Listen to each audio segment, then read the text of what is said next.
do do do do do do do do do do do.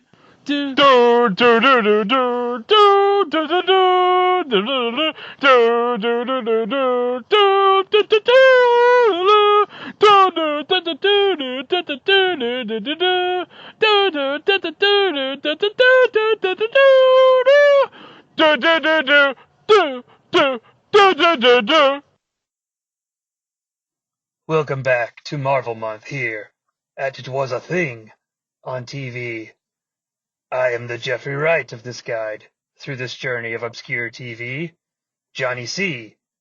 This is It Was a Thing on TV, and I am much more handsome than Jeffrey Wright. But he's still a pretty damn good Commissioner Gordon. But in the year 2003, NBC was looking for a new political drama to supplement The West Wing on their political lineup. So who better than the future host of the 10 p.m. time slot on MSNBC to create a new political drama about a United States Senator from California? And who did the people at the Peacock Network get for the lead?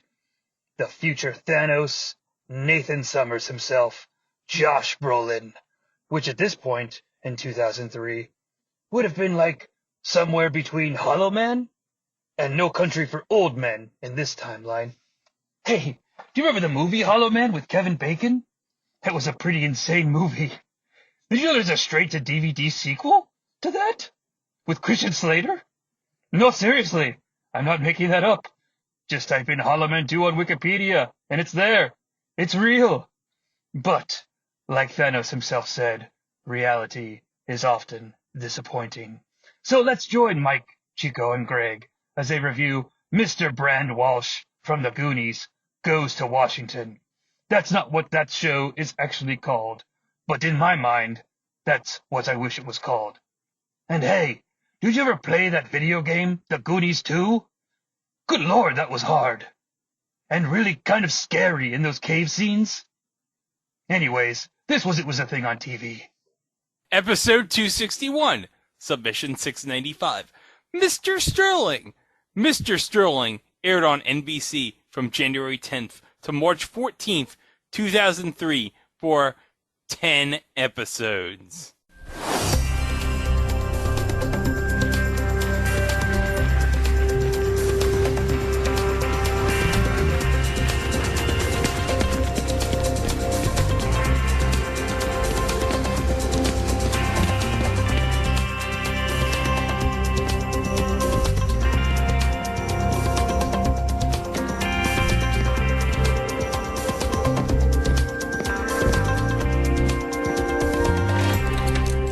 We're still in Marvel Month, guys, and now we went from corporate America to Washington.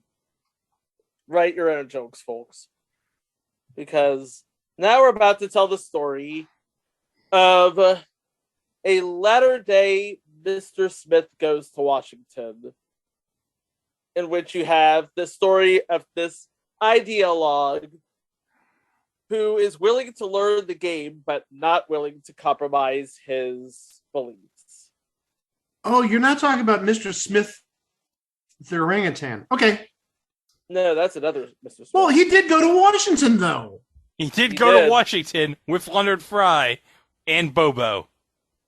And once again, Paramount Plus, we beg you, please put Mr. Smith on Paramount Plus. Please. Please. Please. So, what was this show about? Well, we should start by asking the question, who is Mr. Sterling? Well, Mr. Sterling is Bill Sterling, a senator from California who is apparently the scandal-free son of a former governor of California, and an independent, a political independent. Yeah, so he becomes a senator because the previous scandal-plagued senator from California is dead. So the governor appoints him because, oh, he's the son of a former governor of California. Okay, Yeah, this is going to be like no problem. Even though he has like no political experience because he's working as a teacher in a prison school, right? Mm-hmm. Yeah, so he figures, okay, yes, so surely he's got to be, yeah, because we find out in the pilot that, yeah, he was involved like as a supporter of the Dukakis campaign in '88. But, okay, here's the twist, guys. They find out, what? He's not a Democrat? What? He's an independent? Uh-oh. Whoops. You had one job, Governor. One job. How does that happen? Oh, God. Politics does indeed make for strange bedfellows, I guess. So, Mr. Sterling is in Washington, hopefully to clean up the mess that Washington just made, because, again, this is Washington in the early 2000s. Oh, yeah, Politics, we didn't know how bad it was going to get in 20 years. Yeah, politics was bad even then. If you can believe it, folks. I know some of you started following politics like in 2015, 2016, but trust us, it was terrible even back then. Yep. Mike agrees. He's not wrong. I'm being silent on the matter, but he's not wrong. Anybody who lived through the George W. Bush years can tell you that. Oh, but yes. But that isn't this podcast. This is simply, we're just going to go over the players, the episodes, and where the show went wrong. Because this was airing, if I'm not mistaken, on the tail end of The West Wing just wrapping up. Well, no, West Wing would have gone on until like 06. Okay. So this is like middle of West Wing's run? Yeah, and if I'm not mistaken, on what day did this air? January 10th was a Friday night. Oh, say no more. Yeah, and it also ended on Friday night. That March 14th date is a Friday. Okay, so we'll look at what aired opposite later, because now we know it's Friday night. Okay. But let's talk about who was in this cast. Playing the role of Bill Sterling, Independent, California, is Josh Brolin, who nowadays is busy less being James Brolin's son and more being the megalomaniacal Thanos, who uses the power of the Infinity Gauntlet to erase half of all life in the universe. Or Nathan Summers. Or Nathan Summers. Yeah, Cable. Oh, yeah. I forgot about that. He's also Cable in the Deadpool franchise, which we've still yet to see. They are making Deadpool 3. It is in pre-production right now. So I've said this to you countless times, Chico. I'm very curious as to how they're going to make a joke about Josh Brolin being two characters. And depending on how they're going to bring Deadpool into the MCU. And how they're going to have it make sense. You know what? They made a joke about Ryan Reynolds playing Green Lantern. In Deadpool 2, yeah. And they also made a joke about X-Men Origins Wolverine. I think they can make a joke about this. I think it's going to happen. That was the best part in the end of Deadpool 2. When Deadpool shot the crappy Deadpool from Origins. That was the... Everyone in the theater was 1-800-235-DEAD when he did that. Because that version of Deadpool sucked. Oh, yeah. And rounding out the cast are members of his staff.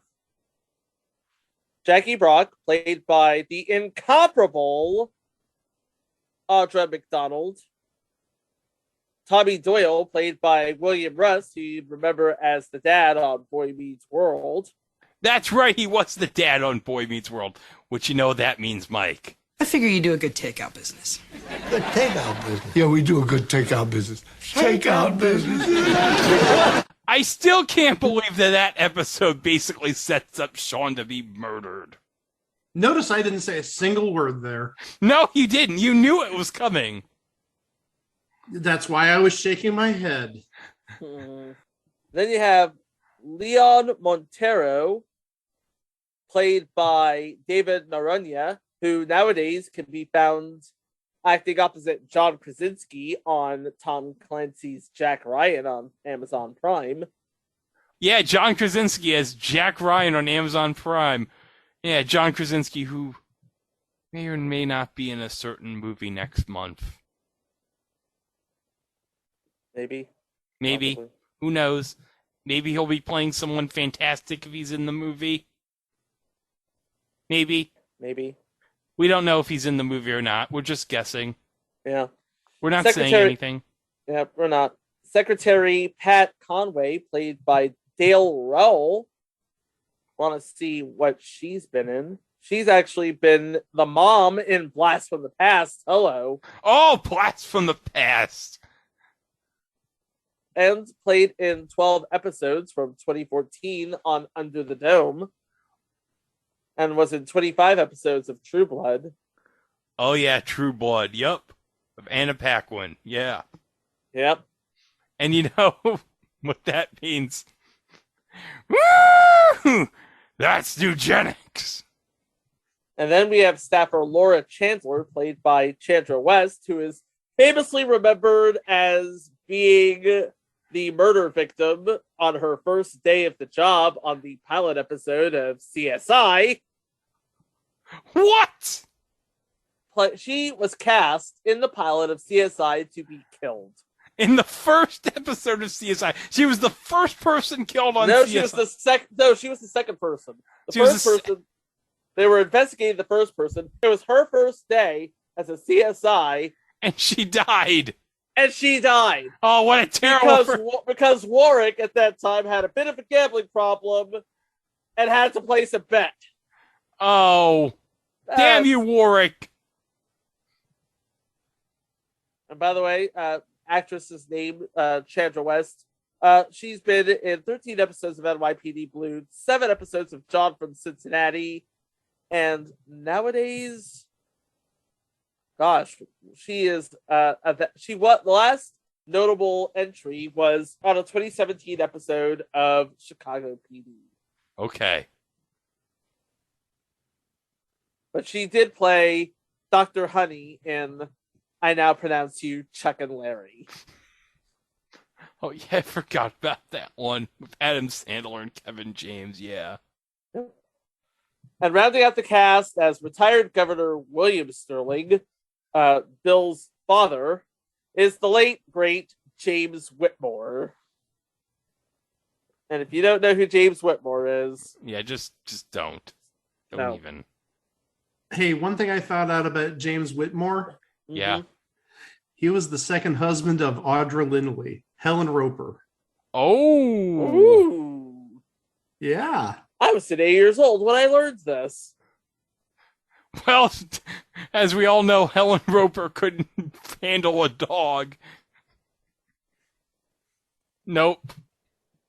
Nope. No, we did talk about that previously, yes. Yes, we did. Go back to episode, I think, was it 124, The Ropers? Yep. All right, so we talked about the cast, but we didn't talk about the production side, because this was actually a very interesting story production-wise, because the creator and producer of this show happens to have been an MSNBC staffer, by this time at least, named Lawrence O'Donnell. Yes, if you don't know who Lawrence O'Donnell is... Seriously, what podcast are you even listening to? Yeah, but he did work in the United States Senate under Daniel Patrick Moynihan's staff. So, yeah, he does have a bit of knowledge in this subject, just a bit. Just a bit, yeah. And he was, if I'm not mistaken, he was also working on the West Wing. But Yes, the he two do not exist in the same universe. They do not exist in the same universe. However, we have actors playing different characters in both shows. We have Stephen Culp, who played Senator Ron Garland on Mr. Sterling, and House Speaker Jeff Hafley on the West Wing. And in Mr. Sterling, Democrats had the majority in the Senate, Well, in the West Wing, both houses were under Republican control. So yeah, separate universes. You missed an opportunity there. What can I say? Anyway, and aside from Lawrence O'Donnell and Jeff Melvoin, he has written like dozens and produced hundreds of hour-long episodes over a dozen television series. We have, among the producers, Bernadette Joyce, Michael Dinner, who I remember from episodes of The Wonder Years back in the day, and someone we talked about a couple of weeks ago. No, hold on. I just made a discovery here. Uh-huh. It is not that guy. Oh, it's not that guy? It is not that guy. It's not. There are two different Sandy Franks? Yes, there are two different Sandy Franks. What universe are we living with? Two different Sandy Franks? Two universes, two different political shows, two different Sandy Franks. I am questioning the nature of my reality right now. Let's just play the... You want me to play the damn song? Play it anyway. Might as well. We're here, sure. Come on, everybody, let's do the Sandy Frank song. Sandy Frank, Sandy Frank, he's the source of all our pain. Sandy Frank, Sandy Frank, get about the house all day. Sandy Frank, thinks that people come from trees. Sandy Frank, gets horror movies from Japan. Sandy Frank, films are always poorly done. Sandy Frank, Spielberg will return his call.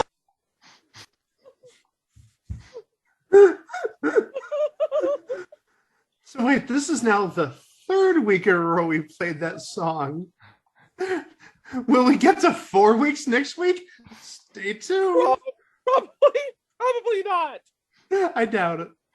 No, this Sandy Frank wrote for Late Night with David Letterman, The Fresh Prince of Bel-Air, In Living Color, The Jamie Foxx Show, and oh dear God, he was the head writer for 17 episodes of the half-hour news hour. Do you remember the half-hour news hour, guys? Oh, he might as well be the other Sandy Frank then.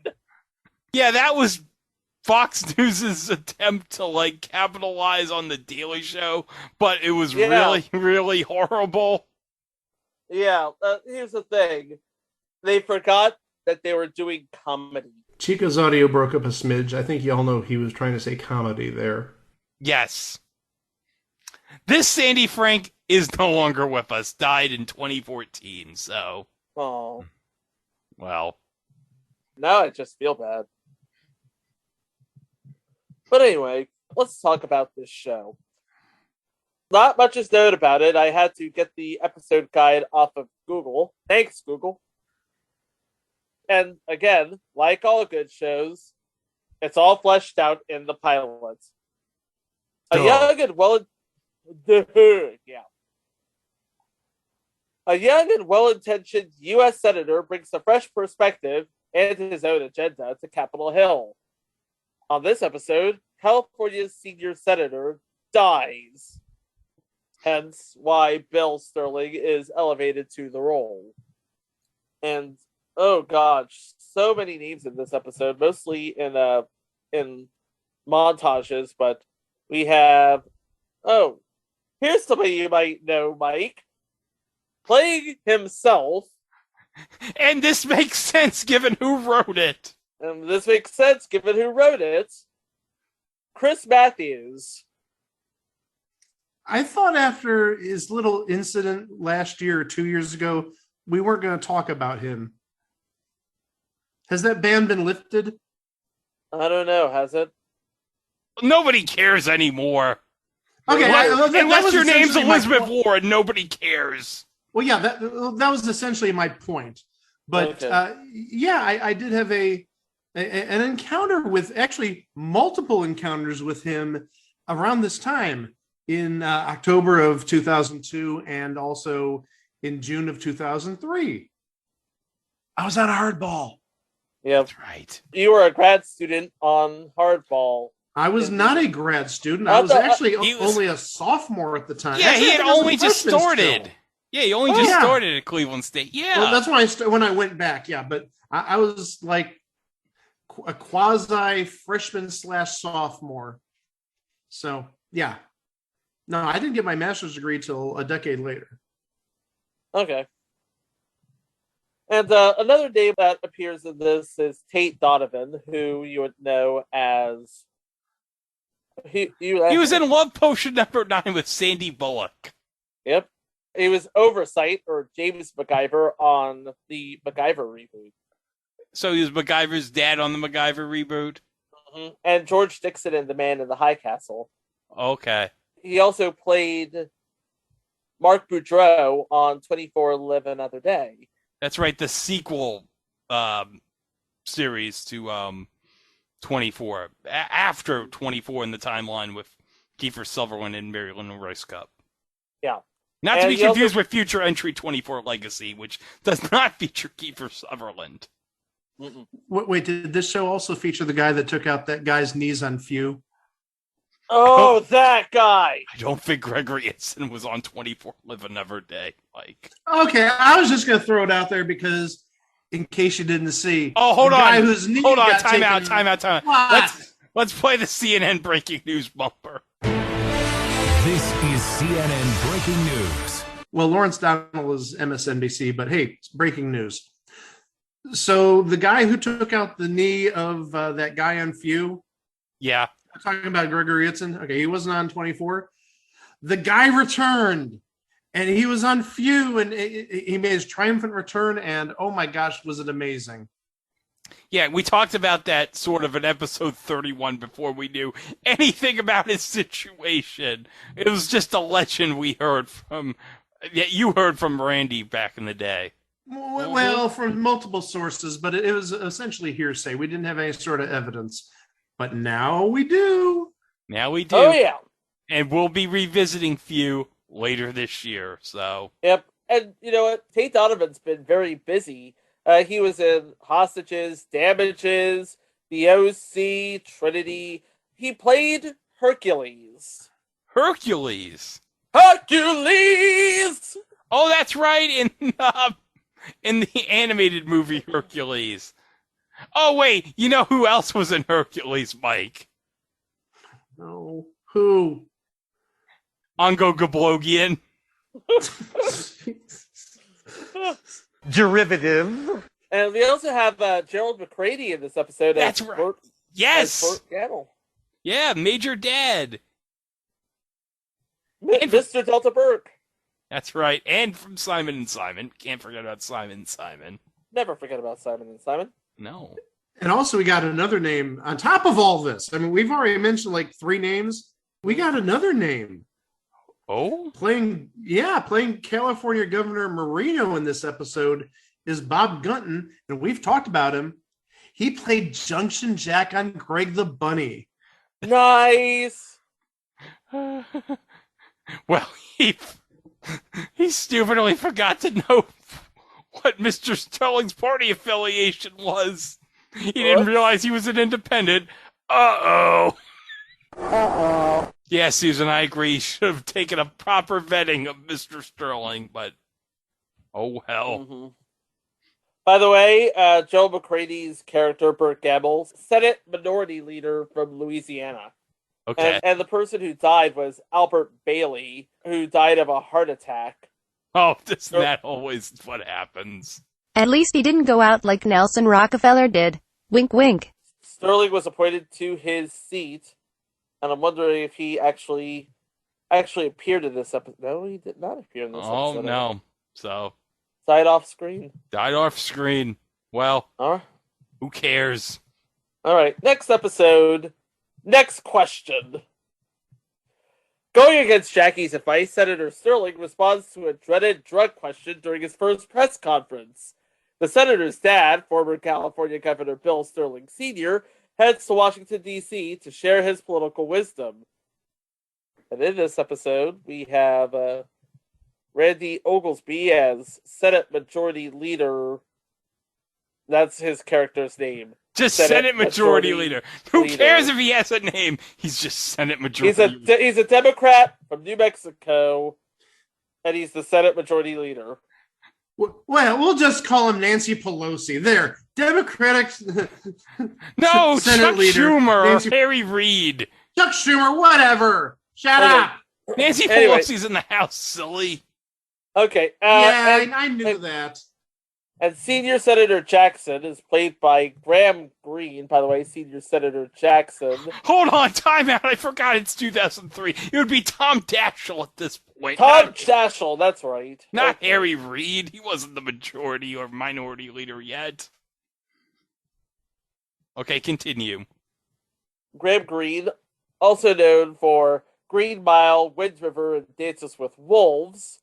Still busy to this day. He's actually going to be in an episode of the upcoming television adaptation of The Last of Us. So I can't wait for that. Oh, with Pedro Pascal. Yeah, I can't wait for that. I can't wait for that Pedro Pascal movies and with Nicolas Cage. That looks to be amazing. There's, you know what? We're basically all in on Pedro Pascal at this point. Oh, yes. Mandalorian Season 3 coming later this year. The Last of Us. The Nicolas Cage movie. I'm excited about that movie. It's going to be his year. 2022 is going to be Pedro Pascal's year. Write it down. Okay. And playing the role of Chuck Stanley is Eric Pierpoint, who would be known for Alien Nation and future entry Hot Pursuit. And playing herself, Jenna Jameson. Wait, hold on, Chico. You're talking about the Jenna Jameson that was in such movies as Buttman at Nudes a Poppin' 7, I Love Lesbians 10, and Zombie Strippers? Wait, I Love Lesbians 10? I never saw 1 through 9. I hope I'm not lost in the plot information by watching I Love Lesbians 10. It's just like Fast and the Furious. They're all the friggin' same movie. That's eugenics. What the hell was that? That's eugenics. It's me choking on my dinner. Oh my gosh. Yeah. Make sure you finish that sentence properly. Episode 3. Game time. Jackie pushes Senator Sterling to begin his campaign for re-election. The former chief of staff shops for a Democratic candidate, while the Republicans anoint a wealthy businessman to run in California. Leon struggles with his relationship with roommate Laura Chandler. Because none of this could ever happen in real life, am I right? Yup. I'm still recovering from Jenna Jameson. Don't mind me. And Gerald McCraney and Chris Matthews both return in this episode. But aside from that... Well, actually... was Stanley Cable in anything? Oh, wait a minute. Stanley Camel. Wasn't he in... Yeah! He was Dr. Kroger on Monk. He's a recurring character on this show. Oh, wait. How have I forgotten this? Oh, wait. He was on Monk? Stanley Camel. He was on Monk. Chico, you know where he's going with this. Well, yeah, I know. Monk starred Tony Shalhoub. And do you know what made his career, guys? Wings made Tony Shalhoub's career. How'd you know? How'd you know Wings made Tony Shalhoub's career? Because as you all know, I don't think in the 260 episodes prior to this I've ever talked about Wings. But I'm going to let you in on a little secret, guys. I love Wings. No I am shocked. This is my shocked face. Oh, jeez. Boy, all the talk about Jenna Jameson seems really good right now, doesn't it? Episode 4. Technical corrections. Jackie discovers the senator is unknowingly footing the bill for a luxury hotel suite. Sterling opposes the missile defense shield, even though it would result in thousands of jobs for his constituents. Oh boy, he's learning the game as he goes, apparently.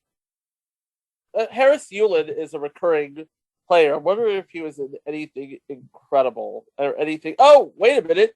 He played Orson Snyder on Unbreakable Kimmy Schmidt, Greg. That's right. He was on Unbreakable Kimmy Schmidt. And he played as 9 episodes as Roger Stanton on 24. Yeah, he was in 24 too, yeah. And he was in all 18 episodes of Future Entry WIOU. So, wait, what the hell is WIOU? Basically, either a TV station run on the cheap. Okay, I gotta see if this is on the list. Just give me 1 second. Okay. John Shea was in it. Oh, yes, John Shea from Lois and Clark. It is not on the list, so let me... Next episode, Human Error. Sterling battles the Immigration and Naturalization Service to help a member of the janitorial staff re-enter the country. This person clearly didn't work on Mr. Black's staff. Yeah, I believe that person is actually played by a known entity, Diana Maria Riva.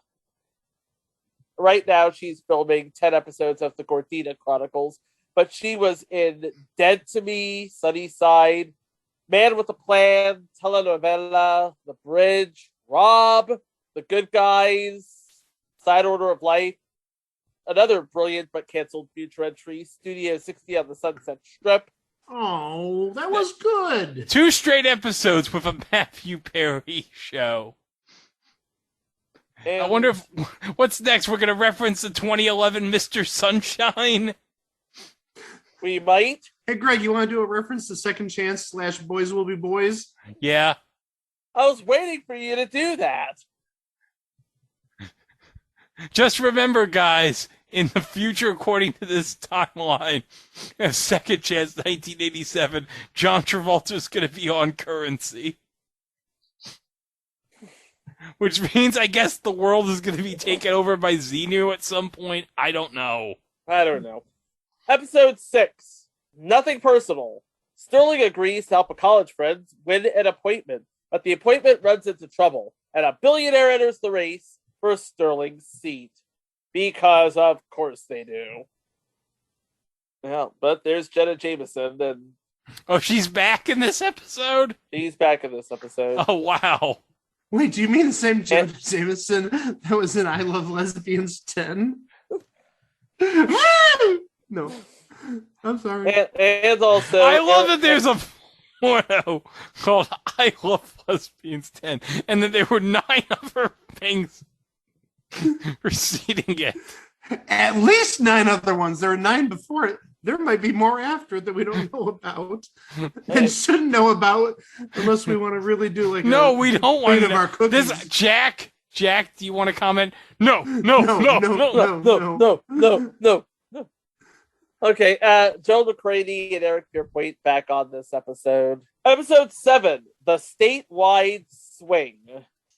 Woo! Not that kind of swing, Greg. Oh. Or maybe it is. Sterling decides to throw a campaign fundraiser at his father's house. And a reporter asks the senator for his opinion on the death penalty. Yeah. By the way, we have known names on this episode. Playing the role of Tori Wheeler, who looks like she may very well have been that reporter. Elaine Hendricks. From Future Entry Get Smart. The one with the 95 one with Andy Dick. Yeah, she was. God, yes, I know who you're talking about. Oh, God. And also from hold on. This shows how much CW I've been watching, which is exactly 3 shows. Whose Line Is It Anyway? Would I Lie to You? And Legends of the Hidden Temple. Because remember, Supergirl ended last year. That's right, it did.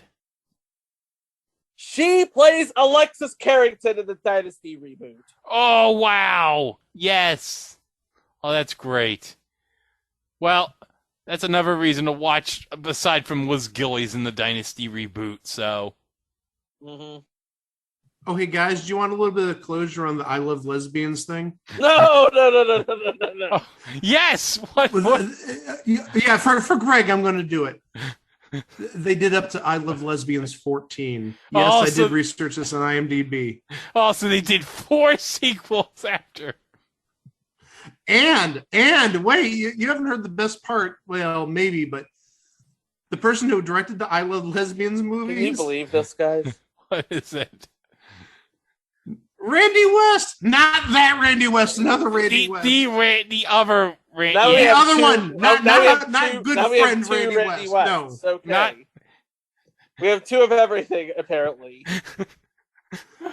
this is the dirty Randy West, not the good wholesome Randy West. Okay, also in this episode is Meredith Monroe, who plays the role of Olivia Haynes in this episode. She also looks like she could be a reporter.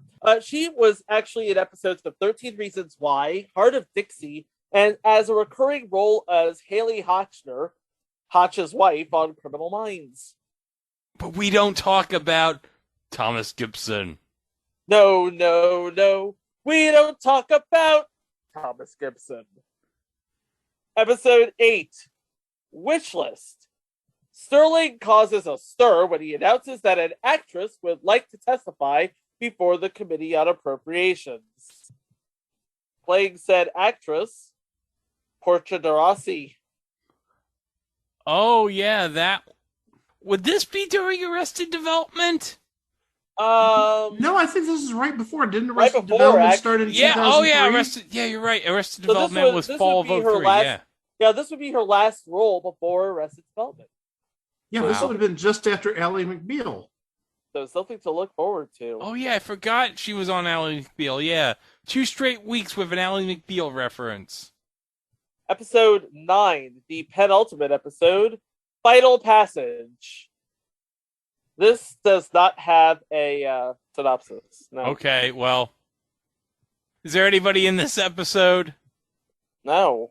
Okay. More or less the same that we've seen. Okay, good. Not anybody that we haven't seen before. Since the episode is on YouTube, let me just say that this episode is about Mr. Sterling giving a filibuster because this was the year 2003 and nobody back then knew what the hell it was. Oh yeah, and this episode was directed by Paul Michael Glazer. Yup, that Paul Michael Glazer from Starsky and Hutch. Hey, did you know he directed The Running Man with Arnold? Pretty crazy. Wait, hold up, Paul Haggis co-wrote this episode with Lawrence O'Donnell along with the final episode. He wrote 3 episodes of this show along with co-writing episode 5 Human Error with Sandy Frank number 2.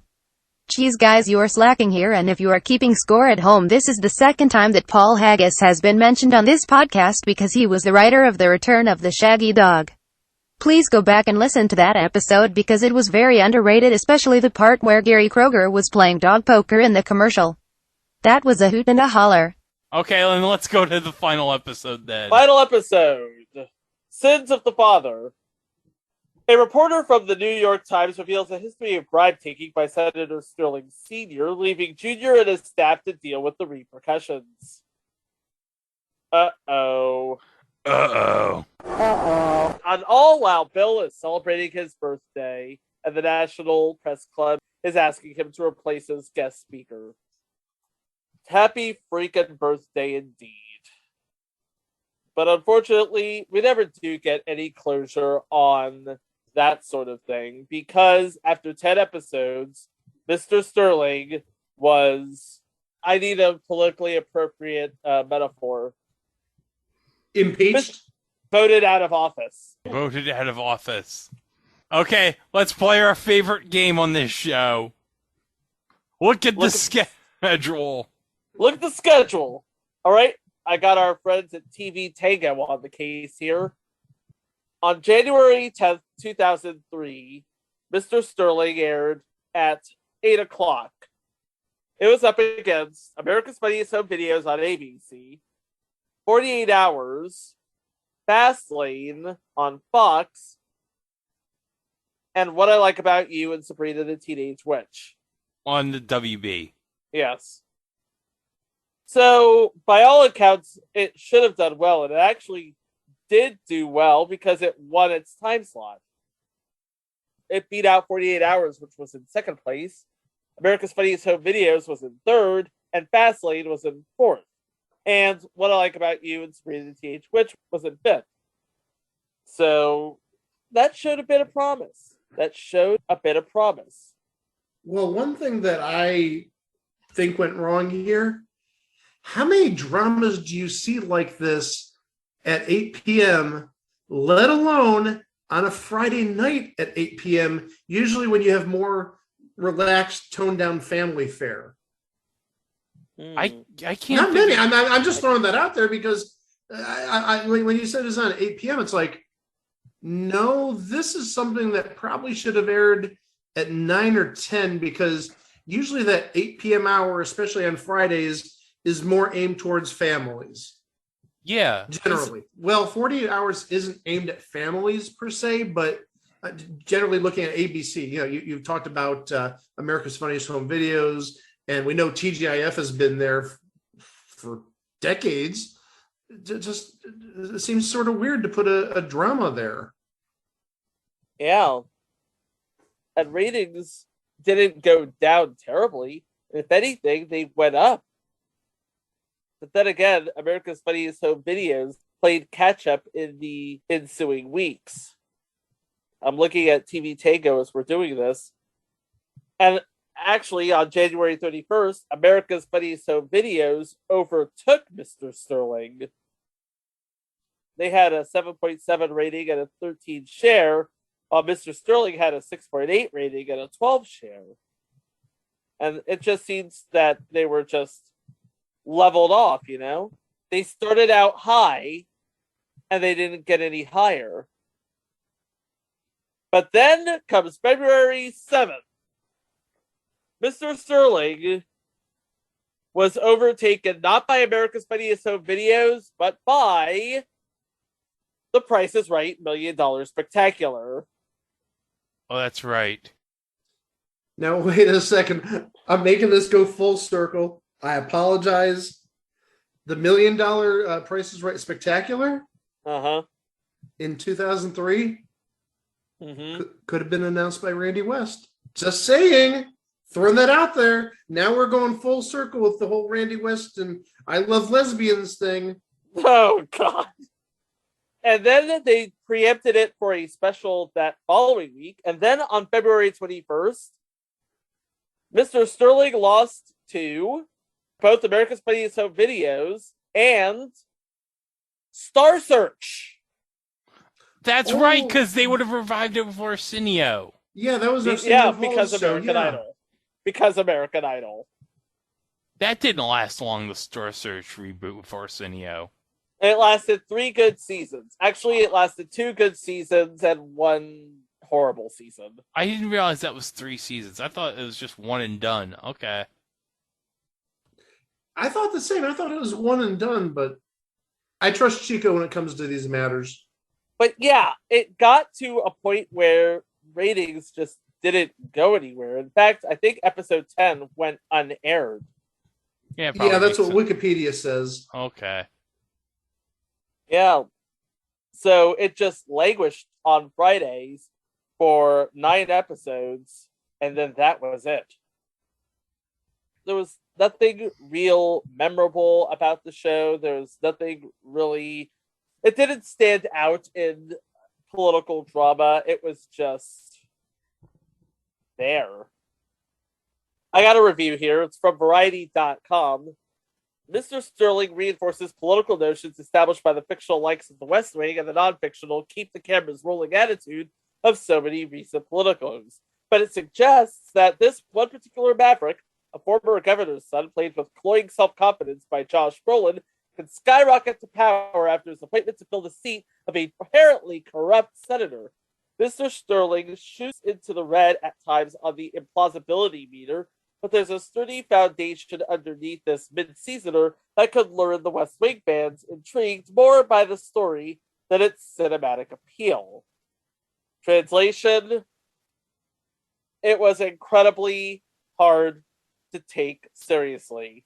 I mean, it was serious, but it just wasn't taken seriously. That makes sense, right? Yes.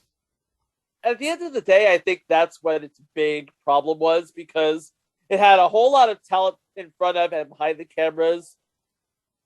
But in a time of increasing cynicism toward American government.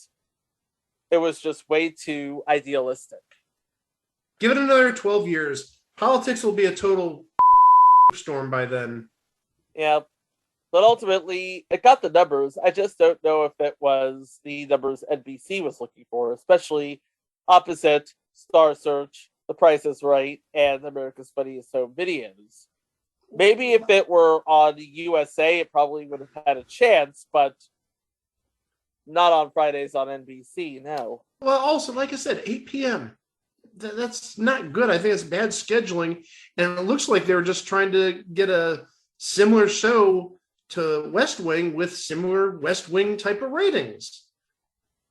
Yeah, it's not going to happen at 8 o'clock on a Friday. Sorry. Yeah. Remember when they did that show with Rob Lowe after he left the West Wing? What the hell was the Lion? I think it was the Lions. Lions? Yeah, remember that? I do remember that. But it wasn't like wasn't he like a lawyer or something, Rob Lowe, on that show? Something like that. It's like, is there any show where Rob Lowe does not play a lawyer? And by the way, Mental Samurai does not count. No. Oh, by the way, you're not seeing this on my Zoom background, but Rob Lowe is in the background of my Zoom background because it's the TNT Inside the NBA Gone Fishing for the Lakers. And in the background, you can see Kareem like kicking LeBron's hand, and he's just screaming, "Ah!" while Jeannie Buss is burying Russell Westbrook's head in the sand. By the way, 2021-22, Shaq to the full champion Russell Westbrook. He certainly deserved that title. Yeah.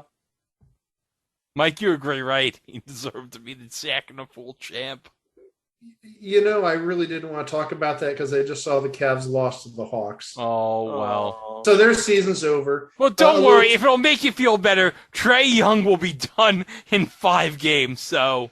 That's fine. They're Miami's problem now. But there you go.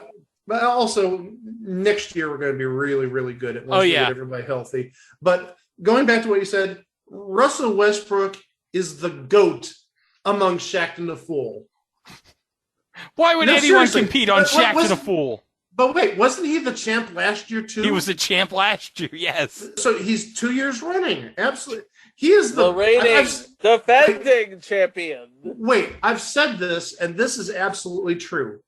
He may be a Hall of Famer one day. He should be on the Hall of Fame. I mean, he did triple-doubles, average triple-doubles for 2 straight years. He has the most triple-doubles in NBA history. He'll be in the Hall of Fame, but really, he may be one of the most lackadaisical Hall of Famers ever. Just constantly doing stupid stuff, especially the last 2 years. Well, he walked while traveling with a ball in his hand, pointing to the sky when he was. No, I know that. But still, I mean, if you look at Hall of Fame players, I can't think of another Hall of Fame player that's done as many stupid things that he's done. Yeah.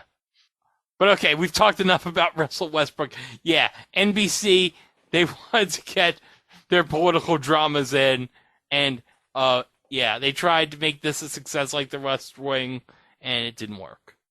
No, it didn't. And you can't find it anywhere. Home video hasn't been released. It's not available for streaming, but you can find episodes of varying quality and or legality here on YouTube. But hey, don't worry about Josh Brolin. He did fine. He's doing okay. He's in a new show on Amazon Prime right now that actually just premiered today as we're recording this.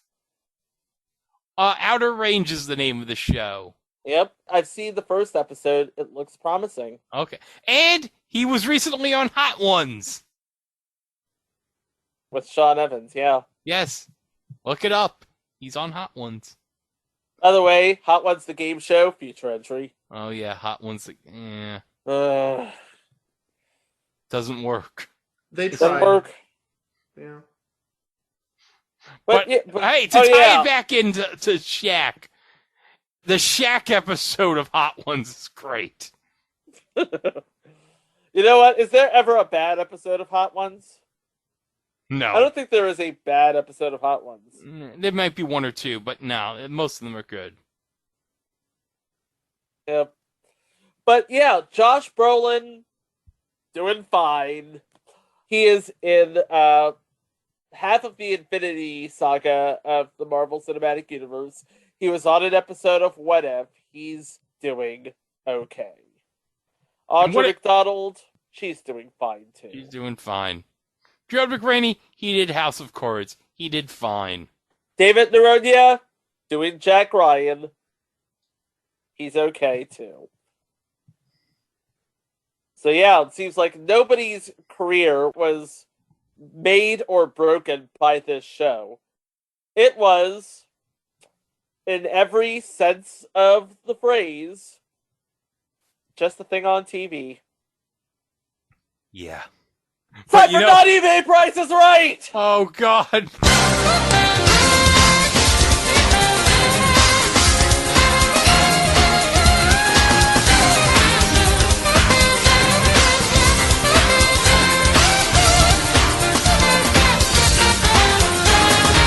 Chico, let me say this. Uh-huh. If it's the DVD for I Love Lesbians 10, it is not. I will personally get my car, I will drive all the way to North Carolina, and I will slap you like Will Smith did to Chris Rock. First of all, it's not Mike who's calling this, it's me. So... Hey! Hey, don't drag me into this. Fight your own fight. Yeah, who was the one who brought up I Love Lesbians 10? And I have no regrets over it. Don't drag me into this. Okay, alright, so, you guys are bidding on, from QualityComics.com, Invincible Iron Man number 55, published February 1973, the premiere of Thanos. Okay. All right. Now, I will tell you right now, in good condition, it is worth $225. In very good condition, it's worth $400. In near mint, it's worth $2,025. Your job is to bid on what it is offered at a record sale. So it's over $2,025? Over $2,025. Okay, who's bidding first? Greg, you bid first. $4,050, double it. Mike? Is this for sale or has it sold? This is the record for this title, so it has already been sold. Okay. So it has to be in like immaculate condition. Yes. Okay, and Greg said 4,050. I'll go 4,075. I'll give him a $25 window because I'm that type of. Okay. I should let you know, in 2019, this was sold at a near mint rating of 9.8. It sold for $7,248. We didn't know that Thanos was going to be that big of a deal in 2019. He was, but he was in Infinity War the previous year. He was a big deal, though. Okay. All right. So, do you not remember the timeline of when these movies came out? I had a whole pandemic behind me. I can't remember all of this. Do you not remember the speculation about the ending with Ant-Man and... Yeah. Oh, I remember that now. You remember that part, but okay. You forgot. Oh, now you're interested. Okay. Oh, now you're interested. Oh, now he's interested. Oh, hold on a second. Wait a second.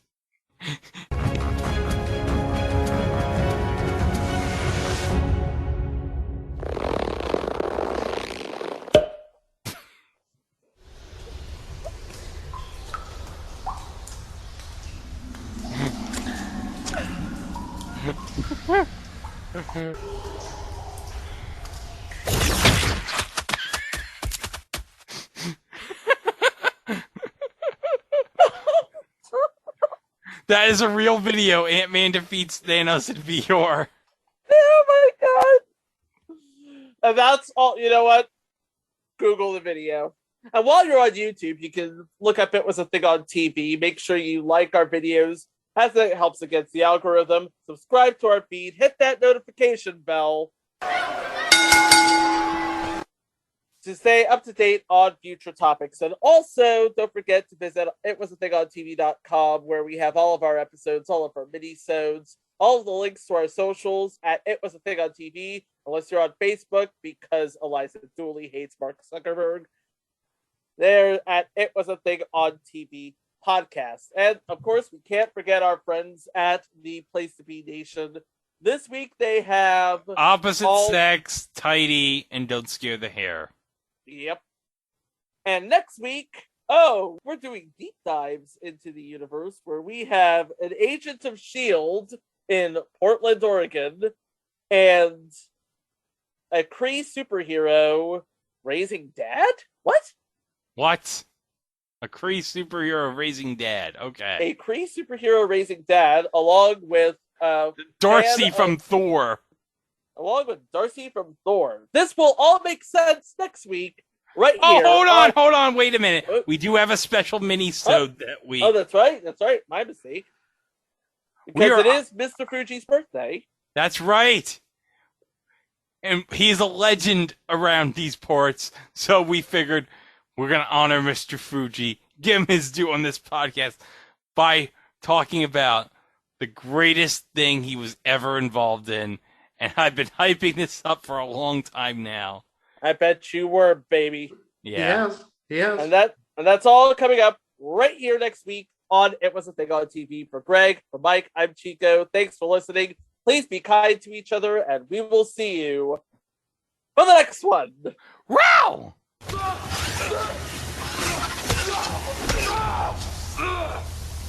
Dubstep's on pussies. You're so dark.